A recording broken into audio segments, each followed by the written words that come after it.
Larry, jy wil vir my amper nou lyk asof jy nou 'n verteenwoordiger hier is van 'n hele klomp mense. Ek sien hierso jy het 'n span. Watter span is dit? Die junior SAF span hom. Die junior se AF-span. Yes. Hoeveel ouens is in julle span? Ons is gedeel in die junior span is gedeel in seuns afdeling en 'n girls afdeling. Ons is 5 in 'n span en dan neem al die SAF junior ruiters te mekaar deel. Okay, en hoe gaan dit sover met die span?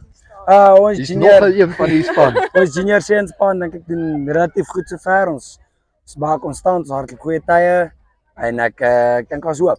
Ons goeie hoop. Alright. En jy persoonlik, hoe lank kom jy al met perde saam? Oom van 2012, 2013 af. Okay, so dis al 'n rukkie. Ja.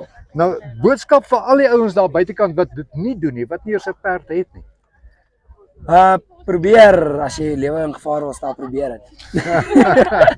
As jy adrenalien wil beleef, Ja, opwinding, dit is harde werk, Seker, al daai goeters seker. om terug te kom na die sport toe. Nou ja, toe sterkte vir julle ouens. Ek hoop dit gaan goed Dis met reg, julle so. span en laat dit mooi loop met mooi resultate. Is reg so, dankie oom.